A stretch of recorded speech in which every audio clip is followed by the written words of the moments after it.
Boundaries. What are they and how do you keep them?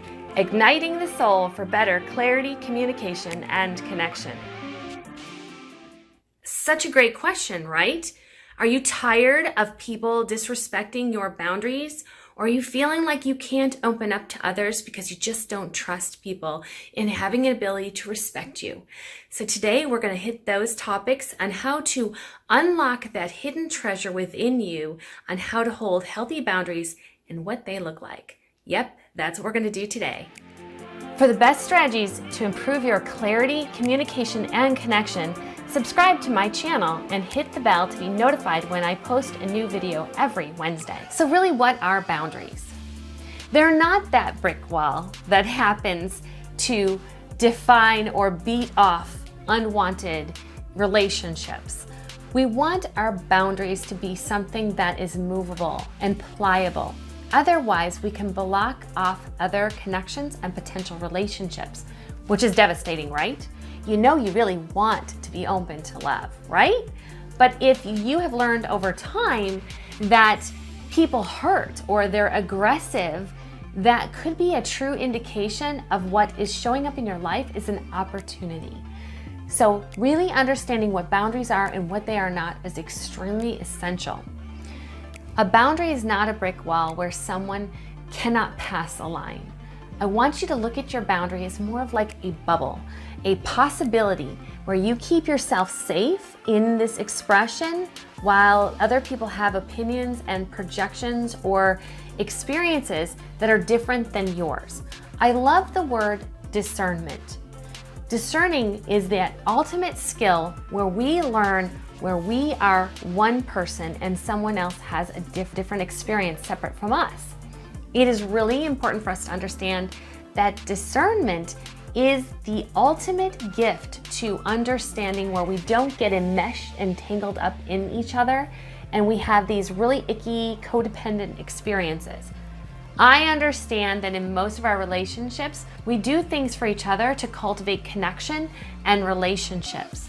But we have a tendency to be a little bit leaky about our boundary work. And when we don't have a firm sense of who we are, it gets a little blurry and we have broken connections and we have relationships that really cross the line and cause us to get hurt. So it's really important to understand that you have to know a sense of yourself separate from other people to have a healthy boundary.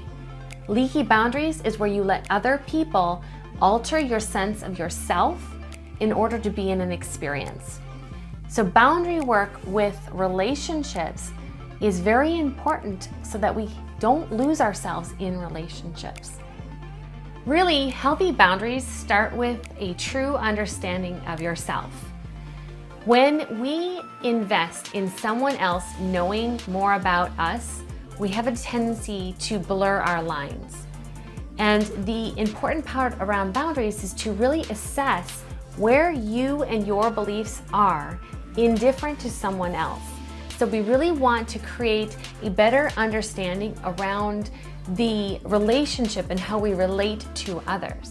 This takes some deep personal growth and understanding about yourself in order to know where you and your beliefs end and where somebody else's beliefs and their truths begin.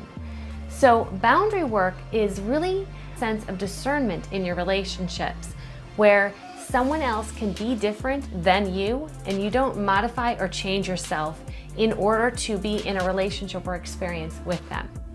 Next, we want to really focus on how to enforce our boundaries without having intense energies or aggression where we kind of deflect or break trust. If we get too aggressive with our boundaries, they become very forceful. This again is that whole brick wall experience where we don't allow people to be a part of our world. We assert such forceful boundaries that there's no compassion or empathy. We want to have a firm sense of who we are and understand our experiences without blocking other people to be a part of our lives. It is essential that we understand ourselves so that when we are in an experience where someone is connecting with us, we can stay connective and relatable with others. It is really intense when somebody has a firm boundary. We think of these as our people that are emotionally shut down or closed off. They have a tendency to be very cold and assertive.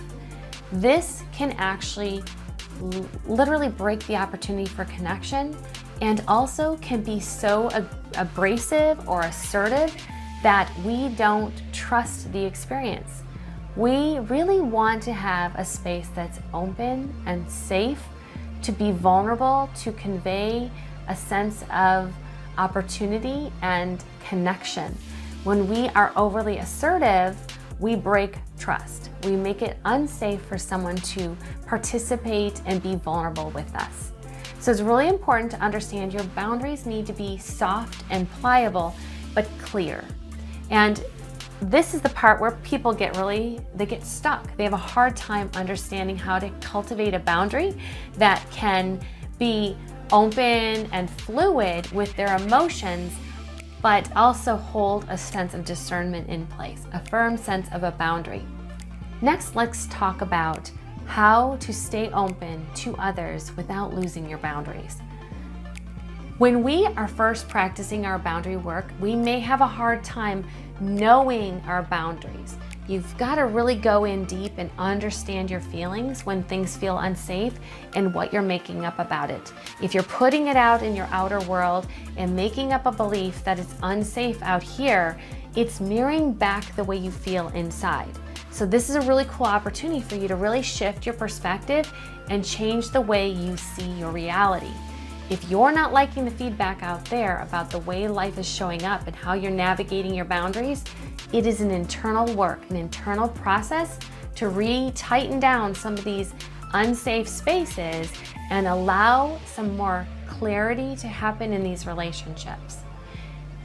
When people take advantage of us, or when we get into a space where we are being minimized, ultimately it is our boundary that has been broken, and we need to assert a clean, clear understanding of what we're willing to participate in and what we are not willing to participate in. It is very intentional and very clear so that people can't push you around and manipulate you into situations that you don't want to be in.